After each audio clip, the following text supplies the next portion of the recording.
Một vụ UAV không người lái của Nga rơi xuống một khu vực biên giới của Romania. Một sự cố nhỏ, nhưng quý vị có để ý không, điều đáng sợ nhất đôi khi không phải là thứ phát nổ, mà là thứ rơi xuống rồi khiến cả một liên minh quân sự lớn nhất hành tinh phải tự hỏi, chúng ta vừa chứng kiến một tai nạn hay một phép thử.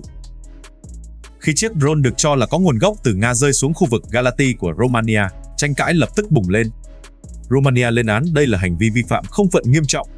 NATO theo dõi sát sao. Các hệ thống cảnh báo được kích hoạt. Các phòng tác chiến bắt đầu rà soát dữ liệu. Nhưng điều khiến giới quan sát chú ý không nằm ở chiếc drone, mà nằm ở phản ứng sau đó. Bởi trong địa chính trị, đôi khi một quân cờ nhỏ lại được dùng để đo phản ứng của cả bàn cờ. Và thời điểm vụ việc xảy ra lại đặc biệt nhạy cảm. Chiến tranh Nga-Ukraine đã bước sang giai đoạn kéo dài. Các kho vũ khí phương Tây hao hụt. Người nộp thuế châu Âu bắt đầu đặt câu hỏi. Trong khi đó, Donald Trump liên tục phát đi một thông điệp khiến nhiều thủ đô châu Âu lạnh sống lưng. Nước Mỹ không muốn tiếp tục trả toàn bộ hóa đơn an ninh cho NATO. Nói theo kiểu quán trà đá vỉa hè, ông chủ bảo kê lớn nhất khu phố đang nói rằng anh em tự chia tiền mà lo lấy. Và đây chính là lúc câu hỏi lớn xuất hiện. Nếu người bảo trợ mạnh nhất của NATO đang muốn giảm vai trò, liệu Moscow có nhìn thấy một khe hở? Liệu Nga có cho rằng đây là thời điểm thích hợp để kiểm tra xem liên minh này thực sự đoàn kết đến đâu? Không ai có bằng chứng để khẳng định điều đó. Nhưng có những dấu hiệu khiến nhiều chuyên gia đặt câu hỏi.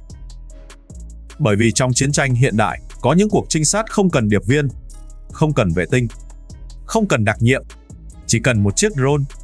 Và đó mới chỉ là lớp sơn đầu tiên của câu chuyện. Bởi phía sau, chiếc drone rơi ở Galati có thể đang ẩn giấu một cuộc thử nghiệm lớn hơn nhiều.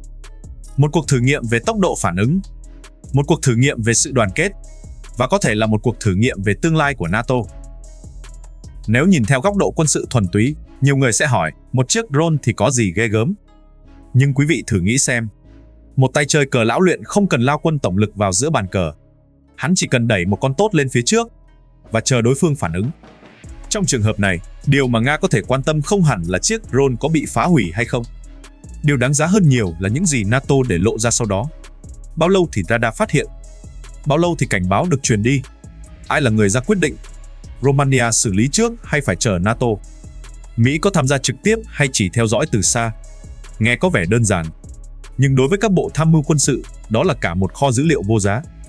Mỗi lần đối phương phản ứng là mỗi lần họ vô tình để lại dấu chân. Và điều này dẫn chúng ta đến một giả thuyết đáng chú ý hơn. Có thể Moscow không chỉ đang quan sát NATO, họ còn đang quan sát thứ đang được NATO thử nghiệm ngay trên chiến trường Ukraine. Bởi nếu năm 2022 là cuộc chiến của pháo binh và xe tăng, thì đến năm 2026, chiến trường Ukraine đang dần biến thành một phòng thí nghiệm khổng lồ. Drone FPV xuất hiện khắp nơi. Các hệ thống chống drone liên tục được nâng cấp. Tác chiến điện tử trở thành cuộc đấu trí từng giây. AI bắt đầu tham gia vào quá trình nhận diện mục tiêu, thu thập dữ liệu, phân tích chiến trường, tối ưu hóa hỏa lực. Nói cách khác, đây không còn là cuộc chiến của những cỗ máy thép, mà là cuộc chiến của dữ liệu. Và giữa trung tâm của cuộc đua đó là những công ty công nghệ quốc phòng phương Tây. Một trong những cái tên thường xuyên được nhắc đến là Palantir. Nhiều nguồn công khai cho thấy các nền tảng phân tích dữ liệu của công ty này đã được sử dụng để hỗ trợ việc tổng hợp thông tin chiến trường và ra quyết định tại Ukraine. Điều đó khiến nhiều nhà phân tích tin rằng Ukraine đang trở thành nơi thử nghiệm thực tế cho những mô hình chiến tranh mà trước đây chỉ tồn tại trong các học thuyết quân sự. Và đây mới là nghịch lý lớn. Trong nhiều năm, NATO là người dạy, Ukraine là người học. Nhưng giờ đây, cán cân đó có dấu hiệu đang thay đổi. Bởi không có thao trường nào trên thế giới tạo ra lượng dữ liệu chiến đấu thực tế lớn như Ukraine hiện nay. Không có cuộc tập trận nào mô phỏng được cường độ tác chiến bằng hàng nghìn drone mỗi ngày. Không có học viện quân sự nào có thể tái hiện chính xác môi trường chiến tranh điện tử đang diễn ra ngoài chiến trường.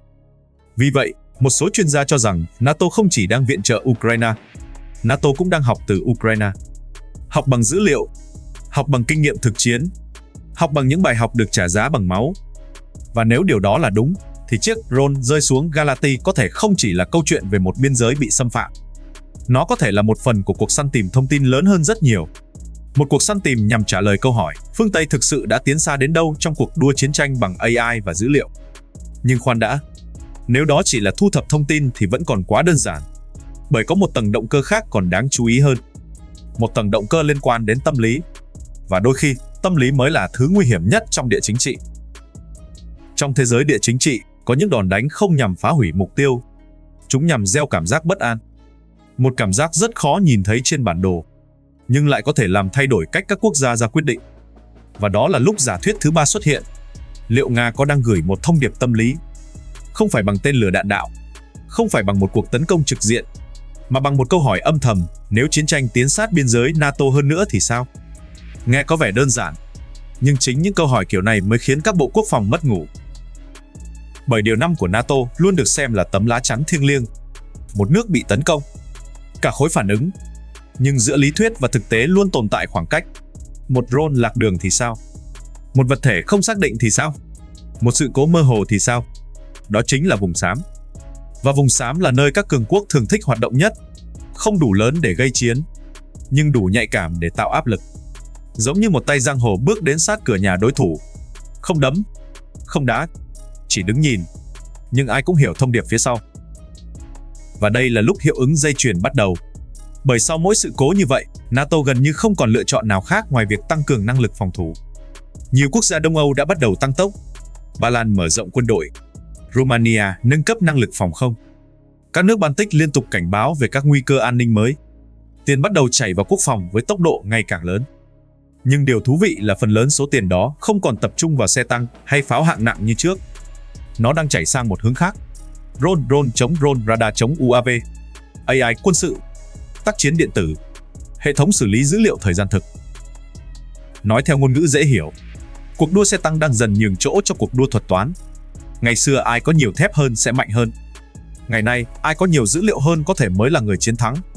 Và đây là nơi xuất hiện một nghịch lý cực kỳ đáng chú ý. Người hưởng lợi không chỉ là NATO, không chỉ là Mỹ, mà còn là chính Ukraine. Năm 2022, Kiev chủ yếu xuất hiện với hình ảnh của một quốc gia cần viện trợ. Xin đạn, xin xe tăng, xin hệ thống phòng không. Nhưng đến năm 2026, bức tranh đã khác. Ukraine đang tự sản xuất số lượng lớn UAV. Các đơn vị chiến đấu liên tục sáng tạo chiến thuật drone FPV mới. Các hệ thống AI được tích hợp ngày càng sâu vào chu trình tác chiến. Kinh nghiệm chiến trường của Ukraine bắt đầu trở thành thứ mà nhiều quân đội phương Tây muốn nghiên cứu. Đó là một sự đảo chiều quyền lực mềm quân sự rất hiếm gặp. Người từng nhận bài học giờ lại trở thành người cung cấp bài học. Người từng đi xin công nghệ giờ lại đang tạo ra kinh nghiệm mà người khác muốn học hỏi.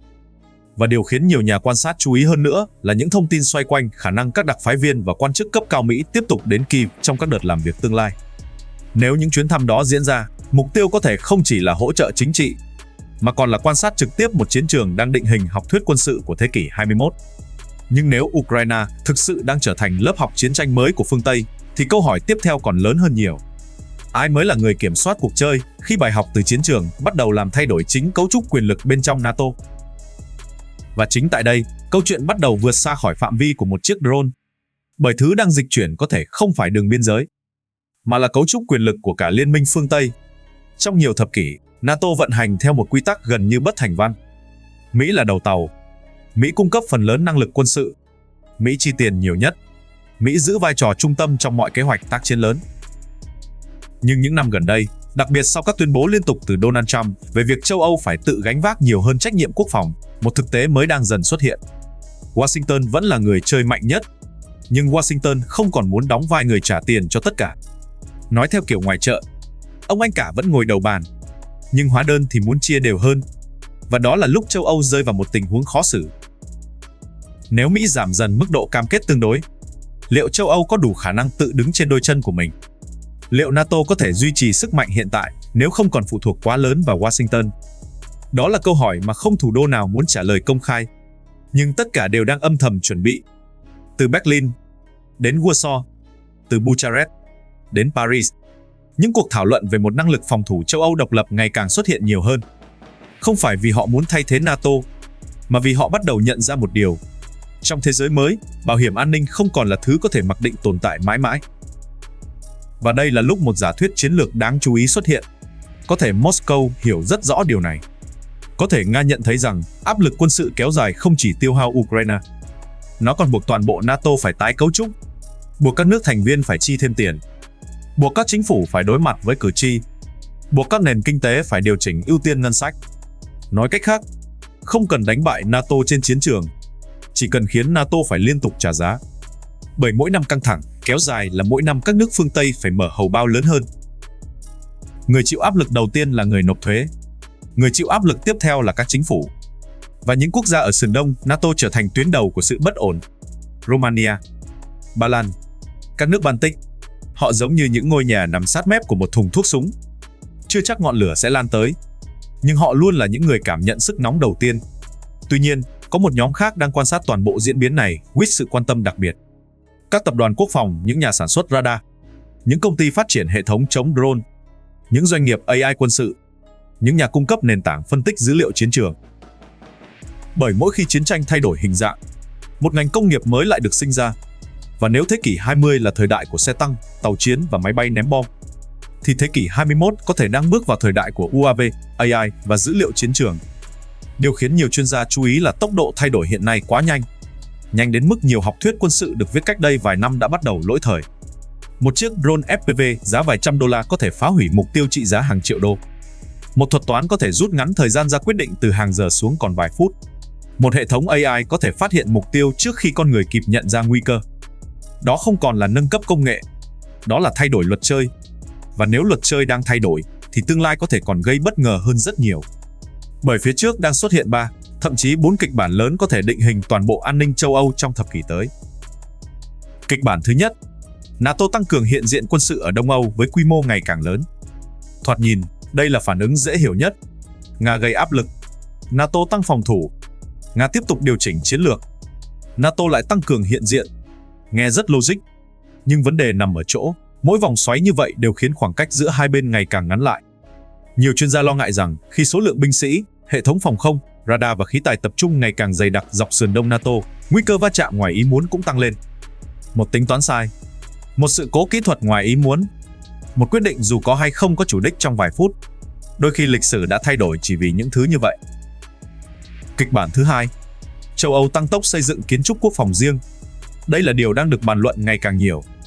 Không phải NATO tan rã, không phải Mỹ rời đi, mà là châu Âu tự xây thêm một lớp bảo hiểm.